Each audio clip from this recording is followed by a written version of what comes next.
2026 നിയമസഭാ തെരഞ്ഞെടുപ്പിൽ വളരെ നിർണായകമാകാൻ പോകുന്ന ഒരു ജില്ലയാണ് കൊല്ലം. എപ്പോഴും ഭരണം ആര് പിടിക്കുന്നുവോ അവർക്ക് അനുകൂലമായിട്ട് നിൽക്കുന്ന രണ്ട് ജില്ലകളാണ് കേരളത്തിലുള്ളത്. ഒന്ന് തിരുവനന്തപുരം, മറ്റൊന്ന് കൊല്ലം. 2016 2021 LDF ഭരണം. ഈ രണ്ട് കാലയളവിലും കൊല്ലം ജില്ല ആരുടെ കൂടെ തന്നെ, കൊല്ലവും തിരുവനന്തപുരവും ഒന്നടങ്കം LDFിനോടൊപ്പമാണ്. തിരുവനന്തപുരം ജില്ലയിലെ ഒരു സീറ്റ് മാത്രമാണ് UDFിനുള്ളത്. BJPക്ക് 2016 ഉണ്ടായിരുന്നു, 2021 നഷ്ടപ്പെടുകയും ചെയ്തു. അത് ഈ കൊല്ലം ജില്ലയിലേക്ക് നോക്കിക്കഴിഞ്ഞാൽ 2021 കൊല്ലം ജില്ലയ്ക്ക് മൊത്തം 11 നിയമസഭാ മണ്ഡലങ്ങളാണ് ഉള്ളത്. അതിൽ 9 ഇടങ്ങളിൽ LDF ആണ്, 2 ഇടത്ത് മാത്രമാണ് UDF. 11 മണ്ഡലങ്ങൾ എന്ന് പറയുന്നത് കരുനാഗപ്പള്ളി, ചവറ, കുന്നത്തുനാട്, ഇരവിപുരം, കൊട്ടാരക്കര, ചാത്തന്നൂർ, കുണ്ടറ, കൊല്ലം, പത്തനാപുരം, പുനലൂർ, ചടയമംഗലം. ഇതിൽ കരുനാഗപ്പള്ളിയും കുണ്ടറയും മാത്രമാണ് UDFിൻ്റെ കൈവശമുള്ളത്. കരുനാഗപ്പള്ളിയിലെ കോൺഗ്രസിലെ CR മഹേഷാണ്. അതിൻ്റെ ക്രെഡിറ്റ് മുഴുവൻ CR മഹേഷിന് തന്നെയാണ്. കാരണം CR മഹേഷ് 2016 തോറ്റിട്ട് പിന്നീട് അദ്ദേഹം ഇത്രയും സജീവമായിട്ട് പിന്നീട് അവിടെ നിന്ന് പ്രവർത്തിച്ച ഒരാൾ വേറെ കേരളത്തിൽ ഒരിടത്തും കാണത്തില്ല. ഇപ്പം നമ്മൾ സുരേഷ് ഗോപിയുടെ കാര്യം പറയും, പാർലമെന്റ് തെരഞ്ഞെടുപ്പിൽ തൃശ്ശൂരിൽ ഏത് തരത്തിൽ അവിടെ പ്രവർത്തിച്ചു എന്നുള്ളത്. അതുപോലെ തന്നെ ആയിരുന്നു CR മഹേഷ് കരുനാഗപ്പള്ളിയിലും. അതുകൊണ്ട് CR മഹേഷിന് വ്യക്തിപരമായി വോട്ട് സമാഹരിക്കാൻ കഴിഞ്ഞു. അത് മഹേഷ് എന്തായാലും നിലനിർത്തും, തുടരാനായിട്ട് സാധിക്കും. അത് UDFിന് അനുകൂലമായിട്ട് തന്നെ തുടരുകയും ചെയ്യും. അതുപോലെ തന്നെയുള്ള ഒരു മണ്ഡലമാണ് കുണ്ടറ. കുണ്ടറയിൽ മേഴ്സിക്കുട്ടിയെ പരാജയപ്പെടുത്തിക്കൊണ്ടാണ് PC വിഷ്ണുനാഥ് കയറി വരുന്നത്. PC വിഷ്ണുനാഥ് ചെങ്ങന്നൂരിൽ ജയിക്കുകയും ചെയ്തു, പരാജയപ്പെടുകയും ചെയ്തു. അത് വിഷ്ണുനാഥിന്റെ പരാജയപ്പെട്ടത് വിഷ്ണുനാഥിനെ പിന്നീട് ചെങ്ങന്നൂരിൽ കണ്ടുകിട്ടാത്തത് കൊണ്ടാണ്. അങ്ങനെയാണ് വിഷ്ണുനാഥ് കുണ്ടറയിലെത്തി. കുണ്ടറയിലെ ഈ ആഴക്കടൽ പ്രശ്നത്തിൽ മേഴ്സിക്കുട്ടി പെട്ടുപോയത് കൊണ്ട് അത് വളരെ സുന്ദരമായിട്ട് പരാജയപ്പെടുത്തി കൊണ്ടുവരാൻ വിഷ്ണുനാഥിന് കഴിഞ്ഞു എന്നുള്ളതാണ്. വിഷ്ണുനാഥ് കുണ്ടറ മണ്ഡലത്തിൽ മികച്ച പ്രകടനമാണ് കാഴ്ചവെച്ചുകൊണ്ടിരിക്കുന്നത്. അത് നിലനിർത്താനും കഴിയും. ഇതേ അവസരത്തിൽ പാർട്ടി ആലോചിക്കുന്ന മറ്റൊരു കാര്യം, എന്തായാലും കോൺഗ്രസ് അത് നിലനിർത്തുമെന്നുള്ള പ്രതീക്ഷ ഉള്ളത് കൊണ്ട് PC വിഷ്ണുനാഥിനെ കൊല്ലത്തേക്ക് കൊണ്ടുവരാൻ ഒരു ശ്രമം നടത്തുന്നുണ്ട്, കൊല്ലം മണ്ഡലത്തിൽ. കാരണം ഈ കൊല്ലം മണ്ഡലം CPMന് ഏതാണ്ട് നഷ്ടപ്പെടുന്ന ഒരവസ്ഥയിൽ എത്തിയിരിക്കുകയാണ്. അത് നഷ്ടപ്പെടുന്നുണ്ടെങ്കിൽ അതിൻ്റെ പ്രധാന ഉത്തരവാദി എന്ന് പറയുന്നത് നമ്മുടെ ചലച്ചിത്ര നടൻ മുകേഷാണ്. 2016 2021 പാർട്ടിയെ കൊണ്ടുപോയി തൊലച്ചു കൊടുത്ത ഒരാളാണ്. പാർട്ടിക്ക് ഇത്രയും നാണക്കേടുണ്ടാക്കിയ, മാനക്കേടുണ്ടാക്കിയ വേറൊരു നേതാവല്ല, ചലച്ചിത്ര പുങ്കവൻ കേരളത്തിൽ വേറെ ഉണ്ടാകില്ല എന്നുള്ളതാണ്. എന്തായാലും അവിടെ പകരമിറക്കാൻ പോകുന്നത് ചിന്തോ ജെറോമിനെ ആണെന്നാണ് കേൾവി. അങ്ങനെയാണെന്നുണ്ടെങ്കിൽ രാവിലെ 8 മണിക്ക് തന്നെ തോൽവി ഉറപ്പാക്കാം. PC വിഷ്ണുനാഥിനെ പോലുള്ള ഒരാളെ കൊല്ലം മണ്ഡലത്തിലേക്ക് കൊണ്ടുവന്നാൽ കോൺഗ്രസിന് അത് സുഖമായി പിടിച്ചെടുക്കാൻ കഴിയുകയും ചെയ്യും.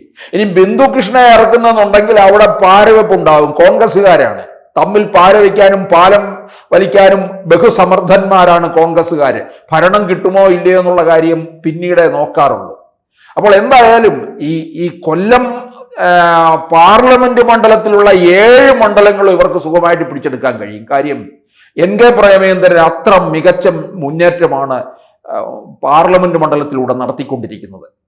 അപ്പോൾ കൊല്ലത്ത് UDFിനൊരു വിജയം ഉണ്ടാകുന്നെങ്കിൽ അത് മുഴുവൻ ക്രെഡിറ്റും NK പ്രേമചന്ദ്രന് തന്നെ കൊടുക്കാവുന്നതാണ്.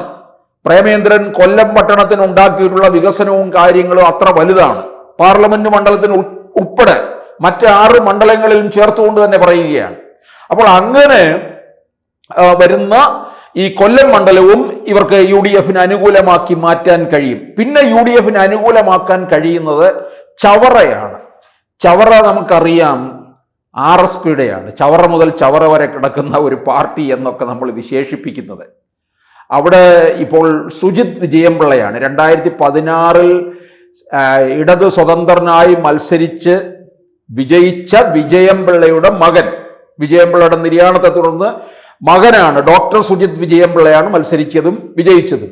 വലിയ ഭൂരിപക്ഷമില്ലായിരുന്നു, 1000-ലധികം വോട്ടിന്റെ ഭൂരിപക്ഷമേ അവർക്കുണ്ടായിരുന്നുള്ളൂ. ഷിബു ബേബി ജോണിനെയാണ് പരാജയപ്പെടുത്തിയത്. ഭരണവിരുദ്ധ വികാരം അതിശക്തമായി നിൽക്കുന്നത് കൊണ്ട് ചവറ മണ്ഡലം UDFന് പിടിച്ചെടുക്കാൻ കഴിയും. ഷിബു ബേബി ജോൺ ആയിരിക്കുമെന്നല്ല, ഷിബു ബേബി ജോൺ തന്നെയാണ് ആ മണ്ഡലത്തിൽ മത്സരിക്കുക. കാരണം RSPയുടെ സീറ്റാണ്. RSPക്ക് കൊല്ലത്തൊരു പ്രതാപകാലം ഉണ്ടായിരുന്നു. ഇപ്പൊ അതൊക്കെ പോയി. പണ്ട് കൊല്ലവും ഇരവിപുരവും ഒക്കെ RSPയുടേതാണ്. RSPക്ക് അവരുടെ തട്ടകമല്ലാതെ വേറെ പലയിടങ്ങളിലും കോൺഗ്രസ്സുകാർ കൊണ്ട് കൊടുക്കാറുണ്ട്. അത് ഒഴിവാക്കുക. കേരളത്തിന്റെ വടക്കൻ പ്രദേശങ്ങളൊക്കെ കൊടുക്കാറുണ്ട്, അവിടെയൊന്നും RSP ഇല്ല. ഇപ്പൊ കേരള കോൺഗ്രസ് തന്നെ നോക്കുക. കേരള കോൺഗ്രസിന്റെ തട്ടകം എന്ന് പറയുന്നത് കോട്ടയം, തൊടുപുഴ, പാല, ഇടുക്കി ഈ പ്രദേശങ്ങളാണ്. അല്ലാതെ വേറെ എവിടെയെങ്കിലും കൊടുത്താൽ അത് വലിയ പരാജയത്തിലേക്ക് പോകും. അതുകൊണ്ട് RSPക്ക് കൊല്ലം തട്ടകം തന്നെ കൊടുക്കുക, ചവറയും ഇരവിപുരവും ഒക്കെ കൊടുക്കുക. അതുപോലെ കുന്നത്തുനാടും കോവൂർ കുഞ്ഞുമോന് വലിയ ജനപിന്തുണ നഷ്ടപ്പെട്ടിട്ടുണ്ട്. അതുകൊണ്ട് അത് UDFന് പിടിച്ചെടുക്കാൻ സാധിക്കുന്നതാണ്. കോവൂർ കുഞ്ഞുമോനെ നഷ്ടപ്പെട്ടിരിക്കുന്ന ജനകീയ പിന്തുണയും ഒപ്പം ഈ ഭരണത്തിനെതിരായിട്ടുള്ള ഒരു വികാരവും നിൽക്കുന്നത് കൊണ്ട് UDFന് അനുകൂലമാക്കി മാറ്റാൻ കഴിയും. പക്ഷേ ചാത്തന്നൂർ UDF വെള്ളം വെച്ച് കാത്തിരിക്കണ്ട. കാരണം 2021 തന്നെ 2ാം സ്ഥാനത്താണ് BJP എത്തിയിരിക്കുന്നത്. കൊല്ലം ജില്ലയിൽ BJPക്ക് ഏക നോട്ടം ചാത്തന്നൂരാണ്. അത് കഴിഞ്ഞ തവണ തന്നെ വിജയിക്കുമെന്നുള്ള കണക്കുകൂട്ടലിലാണ് ഇരുന്നത്. BJP പ്രധാനമായിട്ട് ശ്രദ്ധ കേന്ദ്രീകരിക്കുന്നത് ജില്ലാടിസ്ഥാനത്തിൽ പറഞ്ഞാൽ തിരുവനന്തപുരവും തൃശ്ശൂരും ആലപ്പുഴയുമാണ്. അതുപോലെ തന്നെ മറ്റ് പല ജില്ലകളിലും ഇങ്ങനെ ഒറ്റപ്പെട്ട് കിടക്കുന്നുണ്ട്. ഇപ്പൊ കൊല്ലം ജില്ലയില് BJP അതിശക്തമായ മുന്നേറ്റം കുറിക്കുന്നത് ചാത്തന്നൂരാണ്. ചാത്തന്നൂർ അത് പിടിച്ചെടുക്കും 2026 എന്തായാലും. അതുപോലെ തന്നെ ചടയമംഗലത്തും BJP നിർണായകമാണ്. ഏതാണ്ട് 25,000 വോട്ട് BJPക്ക് ഉണ്ട് എന്നുള്ളതാണ്. പിന്നെ പത്തനാപുരം എന്തായാലും അത് കേരള കോൺഗ്രസ് B ഗണേഷ് കുമാറിനുള്ളതാണ്. അതിലാർക്കും തൊട്ട് കളിക്കാൻ കഴിയത്തില്ല. ജ്യോതികുമാർ ചാമക്കാല കോൺഗ്രസിന് വേണ്ടി മണ്ഡലത്തിൽ തെക്ക് വടക്ക് ഉണ്ടുറങ്ങി അവിടെ കഴിയുന്നുണ്ട്. പക്ഷെ ഗണേശന്റെ കയ്യിൽ നിന്ന് അത് തട്ടിക്കൊണ്ടു പോകാൻ അല്പം പ്രയാസപ്പെടും എന്നുള്ളത് ഉറപ്പായിട്ടുള്ള കാര്യമാണ്. ചടയമംഗലവും പുനലൂരും